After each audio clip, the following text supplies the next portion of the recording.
You are watching DBS Islam and you are live on Week in Focus.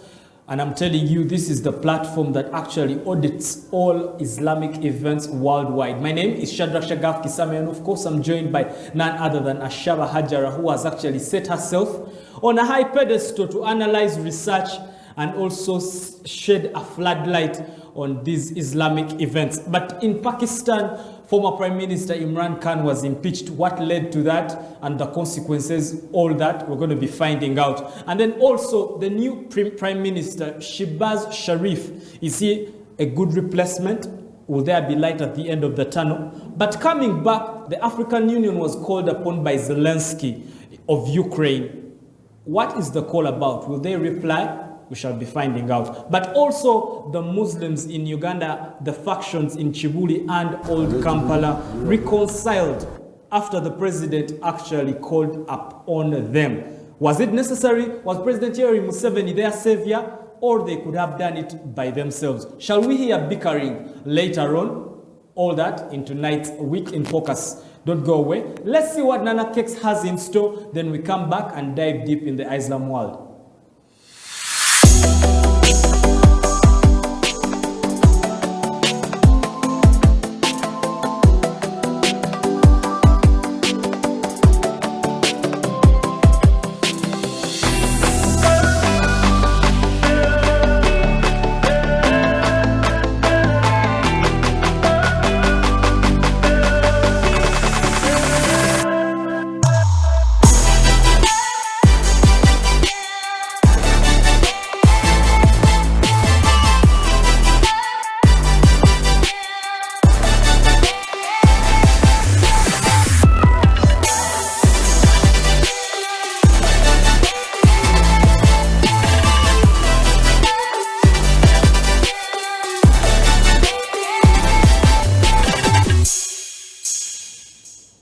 All right, now we have a couple of weeks to the highly anticipated Ngalo Fashion and Art Expo, where we're going to be actually seeing most of the things that have been done using hands. All you need to do is make your way to Kaz Beach, and I'm talking June of 2022.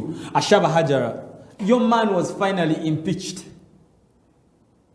left office. Yeah, it's a sad day for sports lovers. Did we see this coming? Yes, we did.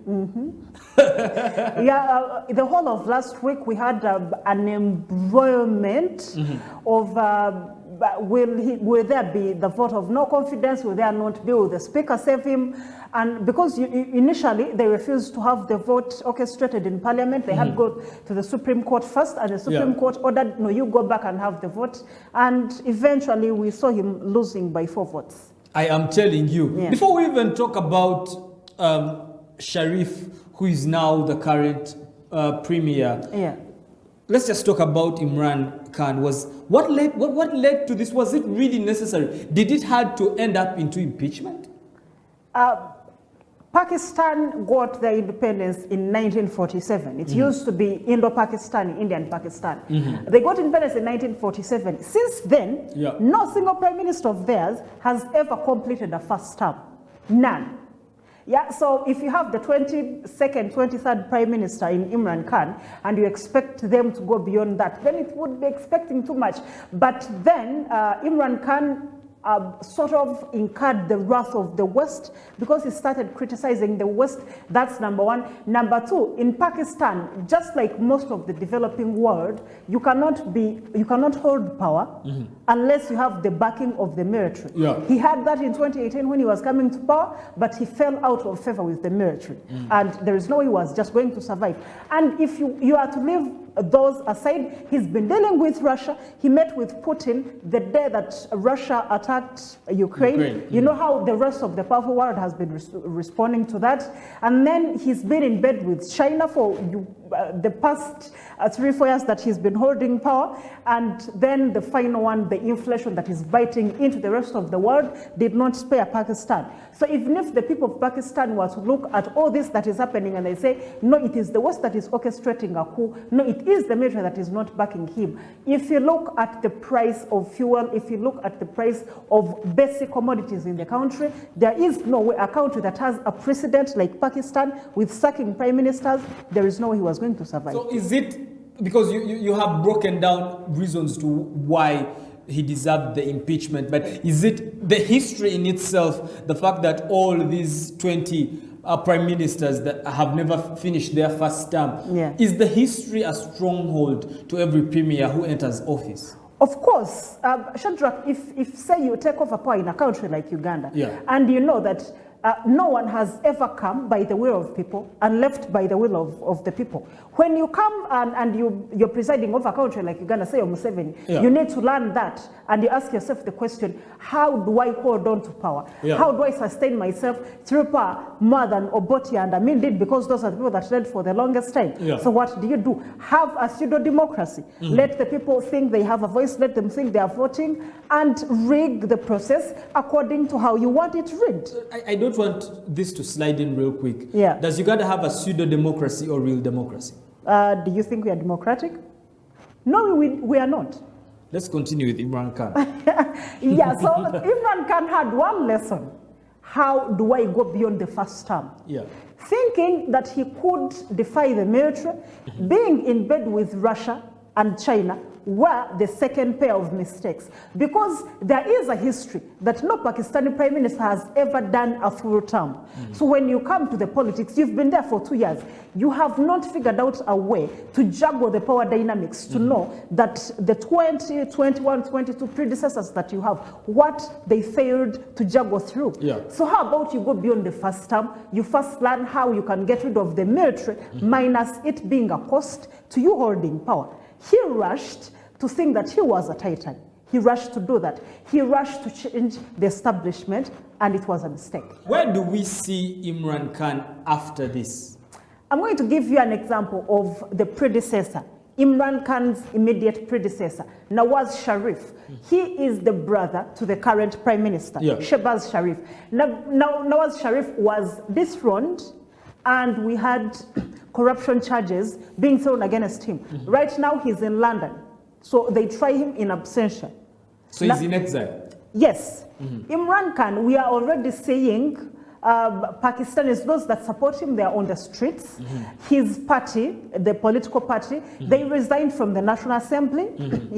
But so that is the basis that we can say that his supporters on the street and the members of his party in the National Assembly, they resigned. So within the year of the election, they can bring him back. But then we have the fact that he is not supported by the military and the West. So his chances are really slim. So is it safe for us to say a very goodbye to Imran Khan?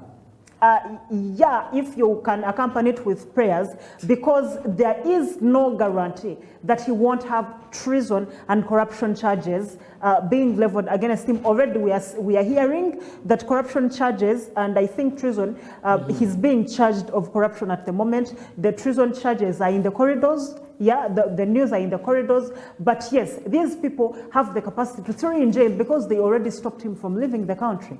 I'm telling you. What? If you may just bring us up to speed about Shehbaz Sharif, what do we know about him? The night of the impeachment of Imran Khan, Shehbaz Sharif was overwhelmingly voted.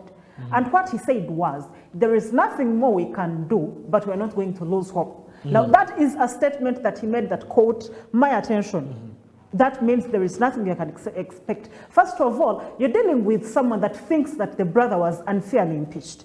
He feels that their family was not given. So to him, it is a personal thing. So there's vengeance involved. Yes, vengeance, but his plan to have a vengeance planned against Imran Khan has succeeded. But now he has to deal with the relationship with China, the relationship with Russia, the relationship with the West. He has to deal with the inflation at home. He has to deal with terrorism. He has to deal with ISIS-K, which has started rising, and then there is the local Taliban in Pakistan. What do you see him doing? Do we know whom he's affiliated to right now? The military. In Pakistan, no one comes to power without the backing of the military. That's a public secret. But if you're asking me if I have hope in Shehbaz Sharif to turn around things in Pakistan, no, I don't. Why say that? Why say that? He could surprise you. A man that tells you that there is nothing more we can do before he steps in office, the very first day of his election, the moment he says there is nothing more we can do, That speaks a lot. Is he just scared? Are we seeing someone who's been scared by the history of all the premiers that have come before him and his predecessor, what is suffering right now, not forgetting his brother? Do we see a scared man? He may not be scared, but he knows the truth. He knows the reality. Just like Imran Khan should have known better, just like Benazir Bhutto should have known better. Yeah, you have seen people that are supposed to know better, people that are supposed to know the circumstances of Pakistan, not know. Perhaps it is a Pakistani problem, but the reason why you think that it's going to be a problem for him, first of all, Shehbaz is elderly. That's number one. Number two, there is this rift. Pakistan has a very huge Chinese debt because Imran Khan has been dealing with them, but then they have a responsibility to sort of please the West. So you have to either please China or please the West, and either one of them is capable of having you thrown out of power. So there is that debacle. Then there is Russia. You need Russian oil. All countries in the world need Russian oil. You have seen Modi speaking to the West, telling them, please speak to Europe first because the oil they're importing once a day is more than things Hajara, like that. With what Russia is dealing with right now, do they care what Pakistan is doing or what they think? Putin is not coming to dethrone Pakistani prime minister, but Putin decides who he sells his oil to. And you have a decision to make that you're either going to buy Russian oil or you're going to please the West. And either one of those two roads takes you to the grave. Because if you don't buy Russian oil, then you're going to have inflation rising, you're going to have fuel crisis like what we're seeing in Kenya. If you do not, that is if you don't buy it. And if you buy it, then you have sanctions coming from the West now. These are sanctions going to already economically ill Pakistan. So they are between a hard place. Exactly, that's what I was going to say. They are in what the Americans define as a hard place and a rock. Yes. Yeah, before I go for a short break, I want to introduce in something that I find really exciting. So Zelensky calls upon the African Union to do what? Someone said that Zelensky should leave us alone. We're in the planting season. We are busy. But Zelensky is trying to get as much support as he can right now, moral support, because that's what the African Union can give. But also we have troops, mercenaries, that a man like Zelensky can actually use.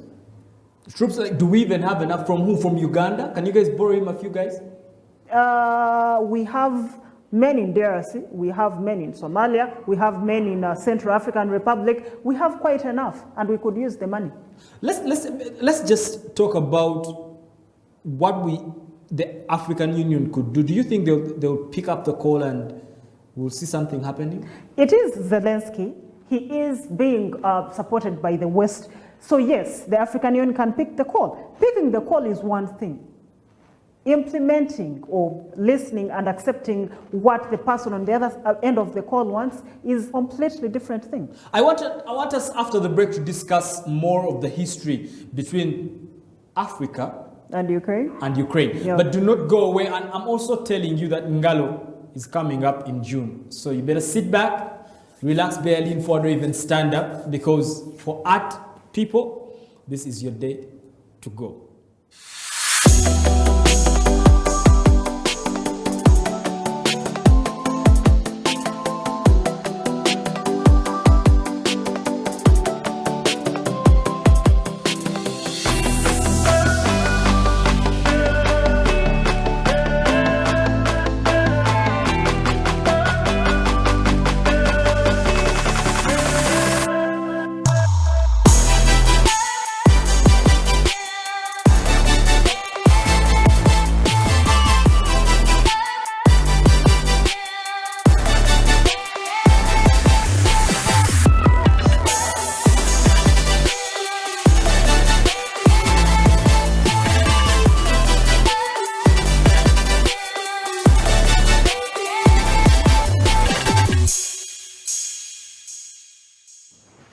All right, welcome back. You're actually still on Week in Focus. I'm talking Islam now, where we actually throw a big floodlight on the Muslim events that are actually happening globally. But you are still on DBS Islam, and we're broadcasting live here at Salama Road in Munyonyo. But remember, we're at the .NET Hub, and a lot actually happens at the .NET Hub. Remember, we are a production house for all your live streaming. I am talking content creation, TV shows. All you need to do is dial the number on your screen, and guess what? They'll definitely definitely be able to get you the service that you always wanted. But Zelensky is allegedly reported to be giving in on the terms that Putin has been giving him or has given him. But that is later in the discussion. For now, I want to know the history between Africa and Ukraine. Do we even have a history? Have we even collaborated anything? There are talks that at some point, Uganda was hosting refugees from Ukraine and Poland.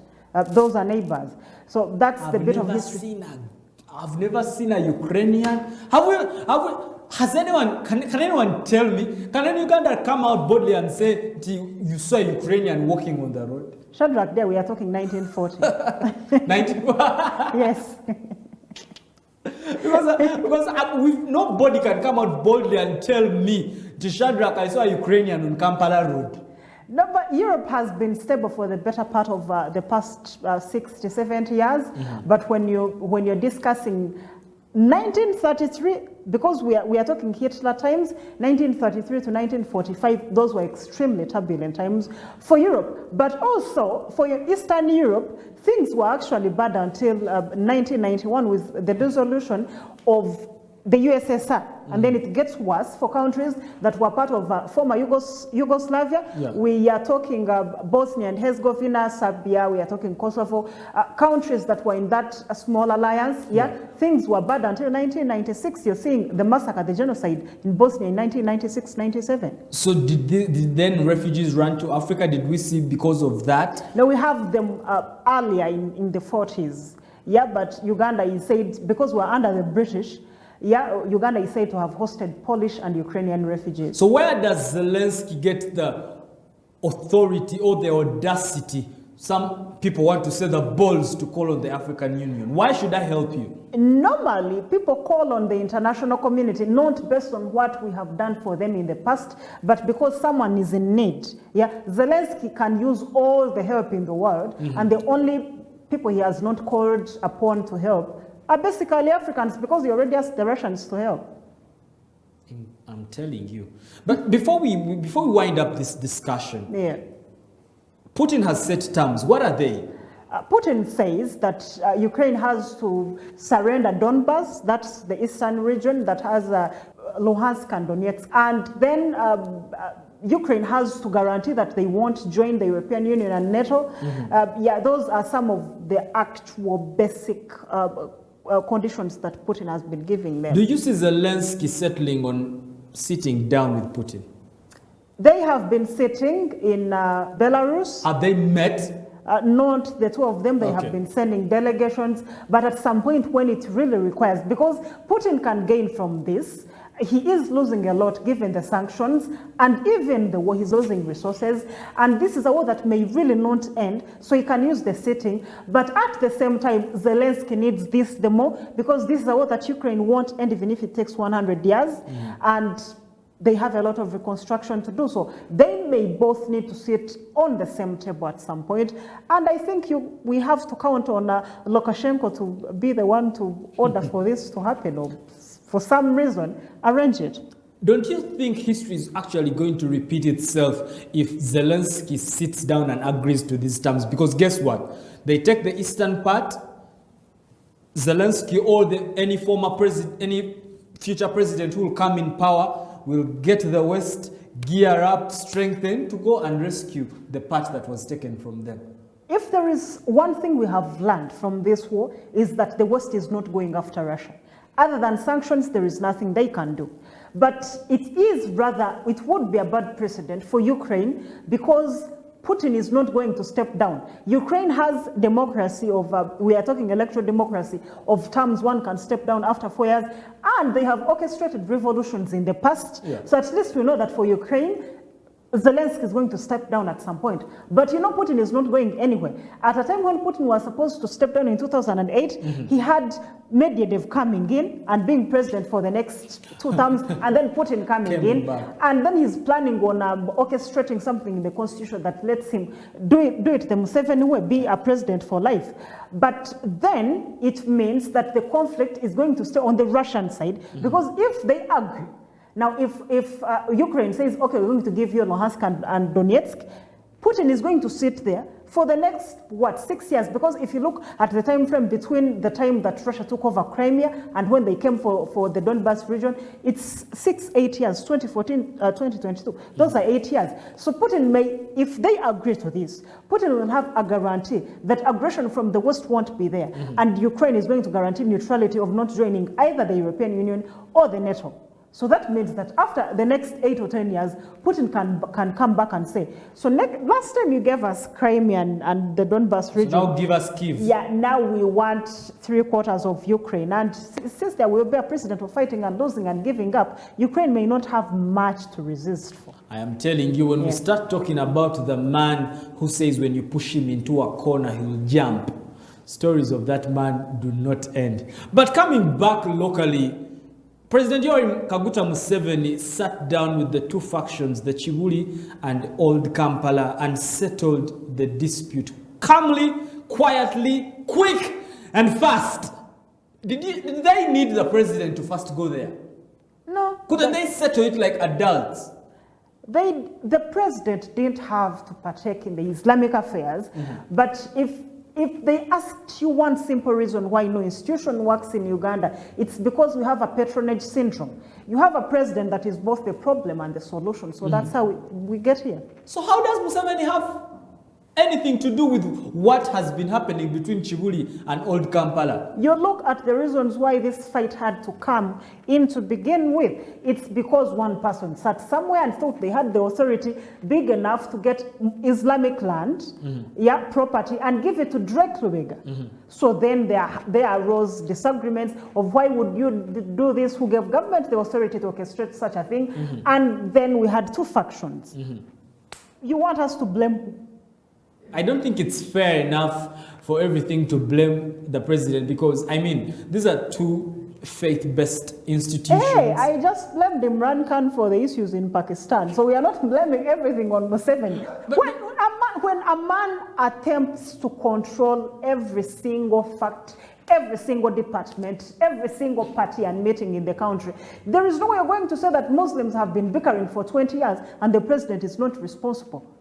How was he able to do it quick and fast? It was not quick. This started with the setting up of the Kabwe Commission in 2014. So it has actually taken him 8 years to resolve this. Has it been resolved? Has it actually been resolved? For the time being, yes. And I think it's actually a good thing. We end this week on a good note that we won't have to. It is embarrassing.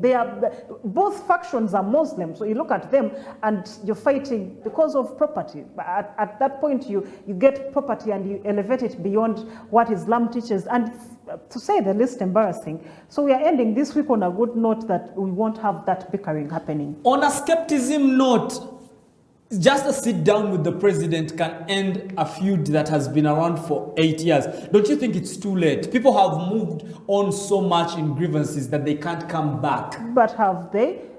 You see, if Shadrach have been fighting as a family, because at the end of the day, Ndilango and Mubaji are both fighting for what they call interests of Islam. If we have been fighting as a family, even if it takes 20 years, eventually if we sit on a round table and we discuss the core reason as to why we are fighting and we address that, you can be sure that we are going to fight about something else, but won't be this that we have resolved. So do we see now the Muslim as one faction for a very long time?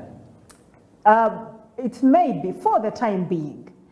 You cannot guarantee the personal interests that may come in along the way. But as we speak, for the time being, the issues at hand have been resolved. We had the head of the Chibuli faction and the head of the Old Kampala faction at the function yesterday, that the reconciliation meeting and the agreement. So yes, for the time being and for the reasons that they have been fighting over, that is penned down. There's something as we wind up the discussion that always, baffles my mind. Does the president, Yoweri Kaguta Museveni, always have to end up a savior or like a Jesus of sorts in a movie?